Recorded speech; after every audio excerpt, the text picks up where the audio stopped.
बहन जी क्या शुभ नाम है आप जी का? मेरा नाम जानकी है। बहन जी क्या काम करते हैं आप? मैं एक छोटे से डिपार्टमेंट में काम करती हूँ। महिला एवं बाल विकास में आंगनवाड़ी कार्यकर्ता के पद पर कार्यरत हूँ। बहन जी कहाँ से आए आप? मैं मेड़ नौरंगपुरा राजस्थान से। बहन जी परम संत सतगुरु रामपाल जी महाराज की शरण में आने से पहले आप कौन सी भक्ति करते थे? उससे पहले मैं नवरात्रा भी करती थी और शुक्रवार का व्रत रखती थी और हनुमान जी को इष्ट मानती थी मैं। और जब हनुमान जी की मंगलवार को प्रसाद नहीं बांटती तो मेरे को शनिवार तक सोने नहीं देते। हनुमान जी मेरे सर पे मंडराते रहते थे। और फिर शनिवार को प्रसाद बांटती, जब थोड़ी राहत मिलती मेरे को, मैंने प्रसाद बांट दिया। और फिर बाद में हमारे भगत जी ने, मैं एक दिन भगत जी से कहने लगी कि भगत जी मैं इतने सब कुछ करती हूँ, नवरात्रा भी करती हूँ और शुक्रवार का व्रत भी रखती हूँ, हनुमान जी को मानती, फिर भी मेरी आत्मा को शांति नहीं मिलती है। फिर भगत जी ने बोला एक पड़ोस में एक औरत में बालक नाच आता है, वहाँ जाओ, आपको वहाँ शांति मिलेगी। मैं उसके पास गई और उसने, मैंने कहा कि मेरे को है ना शांति नहीं है और बाकी मेरे को कुछ नहीं चाहिए। बोले कि आपके अंदर है ना एक औरत आती है, उसके 2 लड़के हैं और वो आपको शांति नहीं देने देते, परेशान करती है। और ये आखा ले जाओ और बाबूती ले जाओ और आप है ना जो घर में छिड़क देना और फिर आपको शांति मिल जाएगी। जब मेरे को मंगलवार को लेके आई और अगले मंगलवार तक मेरे को चारपाई से उठने तक नहीं दिया और मेरे झाड़ू निकालना भी बहुत मुश्किल हो गया। और मैं परमात्मा को याद करूँ, भगवान मैं शांति के लिए गई थी, अशांति हो गई और मेरे को झाड़ू तक नहीं निकाला जा रहा है, ये क्या कारण है मालिक। फिर मैं अगले मंगलवार को उसके पास गई। मैं उसको जाते ही बोली कि मैं आपको पास शांति के लिए आई थी और आपने तो मेरे को अशांति दे दी। बोले कि आपको है ना जो औरत आती है वो परेशान करती। मैं बोले ऐसा कुछ नहीं है। उसने मेरे को आखा और भभूति दी, बोले इसको ले जाओ, आपको दोबारा शांति आ जाएगी। फिर मैं उसको रास्ते में फेंक के आ गई और मेरे को मन में इतनी नफरत हो गई कि ये सब झूठा है, ऐसा किसी के पास जाना नहीं चाहिए अपने को, अपन तो इससे अच्छा हनुमान जी ठीक है। बहन जी परम संत सतगुरु रामपाल जी महाराज की शरण में आप कैसे आए? हमारे पड़ोस में 2 भगत जी थे, रोहतास भगत जी और एक प्रहलाद भगत जी। वो पहले हमारे से कुछ दिन पहले नाम लेके गए थे। फिर वो भगत जी को कहते थे कि भगत जी आपके घर में कोई खान पीन नहीं है, कोई शौक नहीं है, आप परमात्मा की शरण में चलो। भगत जी ने बिगर कहे जयपुर का नाम लेके परमात्मा की शरण में आ गए और 6 जुलाई को नाम लेके गए। 6 जुलाई 2006 को नाम लेके गए। फिर जाते ही मेरे को बोला कि मैं गुरुजी के शरण में जाके आया हूँ, गुरुजी से नाम उपदेश लेके आओ, आप हनुमान जी की तस्वीर को हटा दो और मालिक की तस्वीर को लगाओ और दीपक जलाना है। मैं भगत जी को मना कर दी, भगत जी मैं तो हनुमान जी को मानती हूँ। भगत जी ने बोला कि जब आप इतने दिन से हनुमान जी को मान रहा थे तब मैंने आपको मना नहीं किया, अब आप मैं कह रहा वैसे कर लो। मैंने भगत जी की बात को माना और परमात्मा की तस्वीर लगाई और जो जलाई। जब भगत जी सतनाम के लिए आश्रम करोथा में आए तब भी मेरे को लेके आए तो मैं रोती हुई आई थी परमात्मा के चरणों में, क्योंकि मैं किराए पे रहा करती थी, घर का मकान होते सोते भी। बहन जी परम संत सतगुरु रामपाल जी महाराज से नाम उपदेश लेने के बाद आपको क्या लाभ मिला? भगत जी मेरे को इतना लाभ मिला कि मालिक का गुणगान करते करते मेरा मुंह कभी नहीं थकता, कि मैं जब भी घर में बैठती हूँ तो मालिक का गुणगान मेरे आत्मा में चलता रहता कि मालिक अगर आपकी शरण ना होती तो पता ना हमारी क्या दुर्गति होती। इतनी सहायता करी है परमात्मा ने कि जब मैं नाम लेके यहाँ गई और जब दोबारा मैं सतनाम के लिए आई परमात्मा की शरण में, तीनों बच्चों को लेके आई तो मेरी जो आत्मा की थी कि मैं परमात्मा से ऐसे पूछूंगी, मैं ऐसे पूछूंगी, ऐसे करते करते मैं रास्ते से भी चलती आई। और जब गुरुजी यहाँ अभर वाले आश्रम में आए हुए थे और मैं करोथा आश्रम में थी तो 4 बजे से और 5 बजे के बीच में परमात्मा से मेरी वार्तालाप होती रही मालिक से, कि जो मेरी मन की बात थी मालिक सुनते रहे, मैं कहती रही। 6 बजे का समय होते ही सब भक्तों ने कहने लगे गुरुजी आ गए, गुरुजी आ गए। मैं भी उठ के परमात्मा के चरणों में गई, दंडवत प्रणाम किया। बैठते ही गुरुजी ने बोला बेटी क्या बात है, क्या कह रहे थे। मेरे पड़ोस में भाभी जी थी, उससे बोला भाभी जी आपको बोल रहे हैं गुरुजी। गुरुजी ने बोला नहीं बेटी मैं आपको बोल रहा हूँ। मैं गुरुजी चरणों में गई फिर गुरुजी ने जो मेरी मन की बात थी वो कहा, और मैं ऐसे सोच गई भगवान आप कहाँ छुपे हुए थे जो आज मेरी मन की बात सुन ली। सत्संग का दूसरा दिन था, सबको रिजाई मिल गई और मेरे को रिजाई नहीं मिली। मैं मालिक से यही सोचती जो मालिक के मंजूर होगा वही सही है, मिले तो ठीक है ना मिले तो ठीक है, क्योंकि मालिक को चिंता है अपने बच्चों की। एक बूढ़ा बाबा के पास गई, ताऊ मेरे को रजाई नहीं मिली, बोले बेटा मेरी ले जा। मैं बोली नहीं ताऊ आपको उगाड़ के मैं रजाई का क्या करूँगी। ऐसे करके मैं सो गई पतली सी चादर ओढ़ के। और फरवरी का महीना था, इतनी तेज ठंड थी उस दिन, और मैं चादर में सो रही और इतना पसीना आता रहा मेरे, और मैं चारों तरफ मुंह गाड़ के देखूं कि ये बंदी छोड़ सब रजाई में कैसे सो रहे हैं। मेरे को इतनी चादर में इतना पसीना आ रहा है और सब रजाई ओढ़ के सो रहे हैं। दूसरे दिन सब संगत घर चले गई और मैं आश्रम में रुक गई। मेरे को गद्दा मिल गया और रजाई मिल गई। उस दिन मेरे को सर्दी का एहसास हुआ कि सर्दी इतनी तेज थी। मालिक ने चमत्कार किया और मेरी सर्दी ढाड़ दी। फिर मैं 2004 की बात है, फरवरी, तो नए मकान में परमात्मा की दया से हमने ज़मीन खरीदी, मालिक की दया से हमने मकान बनाया, मालिक की दया से ही हमने प्रवेश किया। और आज मुझे इसी बात की खुशी है कि मेरे पिता भी यही हैं, गुरु भी यही हैं, भगवान भी मेरे यही हैं और डॉक्टर भी मेरे यही हैं कि मालिक मेरे हर चीज़ में साथ देते हैं परमात्मा।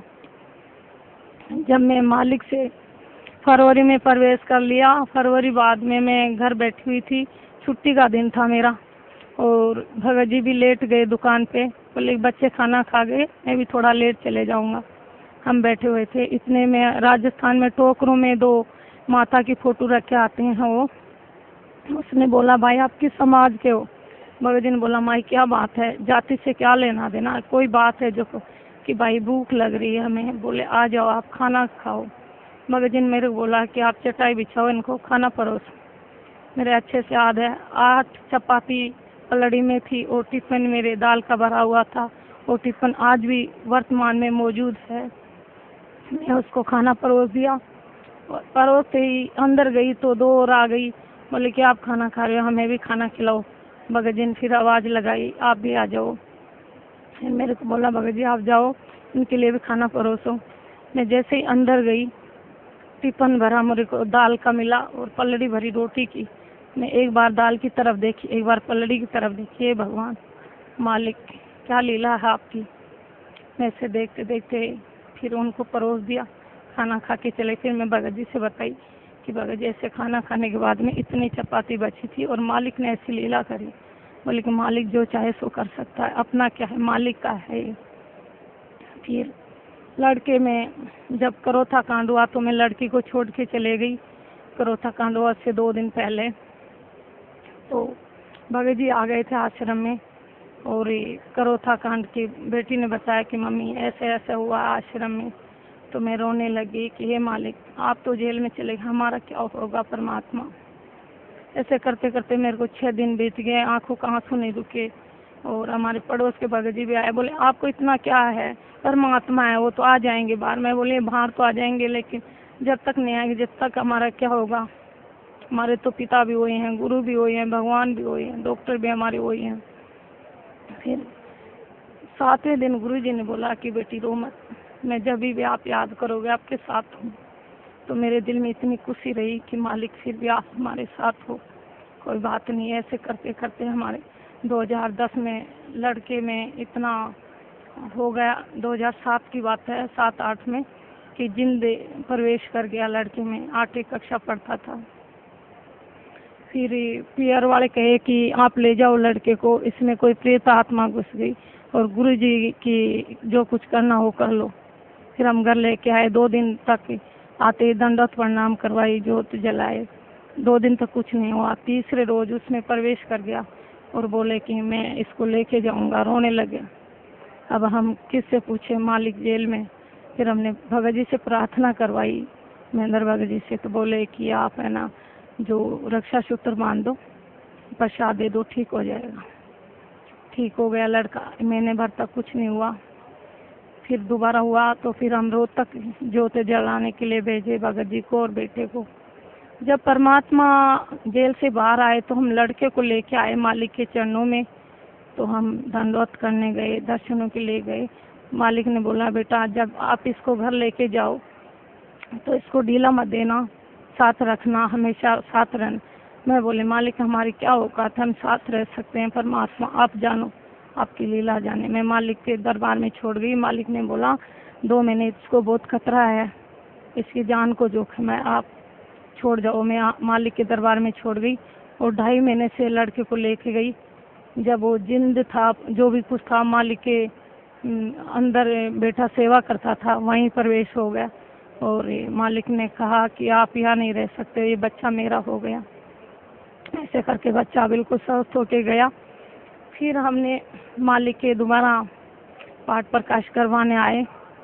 मैं 21 नंबर के पंडाल में सो रही थी, लड़का घर था और उससे पहले मेरे इतनी तेज बीमारी हो गई। बीमारी कुछ, यहाँ दर्द इतना तेज उठता था कि 6 महीने तक मैंने कुछ खाया नहीं, ऐसे बिल्कुल बेचित पड़ी रहती। मालिक से प्रार्थना करती कि मालिक ने मेरे को दृढ़ विश्वास करना था, इसलिए 6 महीने तक मैं परेशान होती रही। जब जयपुर शोभा तो मैं डॉक्टर के पास गई तो पूरा जयपुर छान के लास्ट में उसके पास गई तो उसने बताया कि आप ऑपरेशन करवा लो।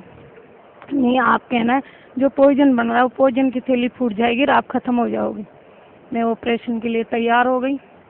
भगत जी ने सोनोग्राफी सारी जांच करवा के और बेड के लिए तैयार हो गए। मैं बेड पर से उठ के और खड़ी हो गई, भगत जी मेरे को ऑपरेशन तो करवाना है, लेकिन मैं एक बार परमात्मा से जरूर प्रार्थना करूँगी, फिर जो मालिक के मंजूर होगी वैसा ही कर लूँगी। हम वापस आ गए, ऑपरेशन नहीं करवाए। आके मैं आती परमात्मा के से प्रार्थना करी और गुरुजी से कहा गुरुजी मैं, मेरे को डॉक्टर है ना ऑपरेशन के लिए बोल दिया।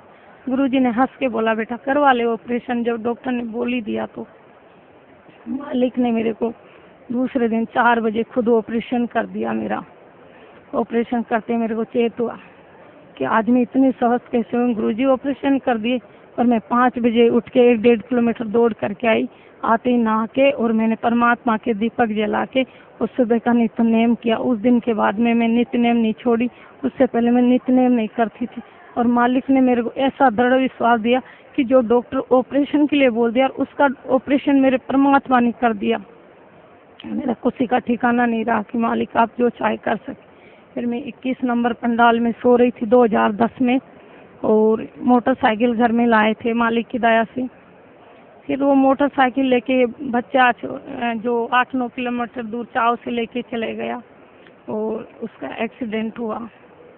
तो मैं यहाँ सो रही थी, सत्संग के बाद में घर जाने की तैयारी थी कि रात का सफ़र है, चलो थोड़ी देर सो लेते हैं।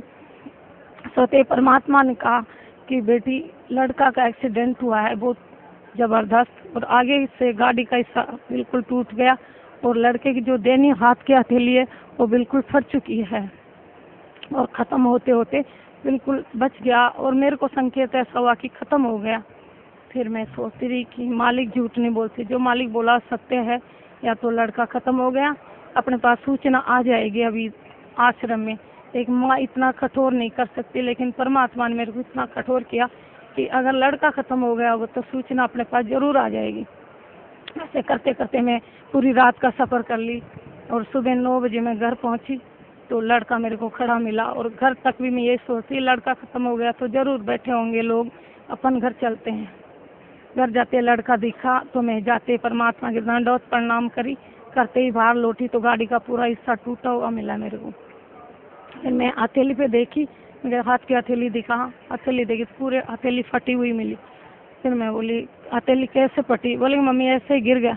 मैं बोली तू झूठ बोल सकता है, मालिक झूठ नहीं बोल सकते। मालिक ने मेरे को कल ही बता दिए थे, आप मेड की साइड में गाड़ी लेके गए थे और जीत से आपका एक्सीडेंट हुआ है और जीत ने वहीं परमात्मा ने रोक दी। ऐसे ऐसे मालिक की लीला हुई हमारे साथ में। तो क्या क्या गुणगान करूं भगत जी की। बहन जी भक्त समाज को क्या संदेश देना चाहते हैं? भक्त समाज को मैं यही संदेश दूंगी कि मालिक है, भगवान है, गुरु हैं, इन जो परमात्मा डोल पीट पीट के कह रहे हैं कि शास्त्रों को देख के तो कम से कम मानो आप कि भगवान कौन है। शंकर विष्णु महेश हैं जो 3 लोक के भगवान है। और परमात्मा की भक्त समाज से ये प्रार्थना करती हूँ कि सतलोक आश्रम बरवाला में आओ और सतगुरु रामपाल जी महाराज से नाम उपदेश लेके अपना कल्याण करवाओ। धन्यवाद आपका, बहुत बहुत धन्यवाद।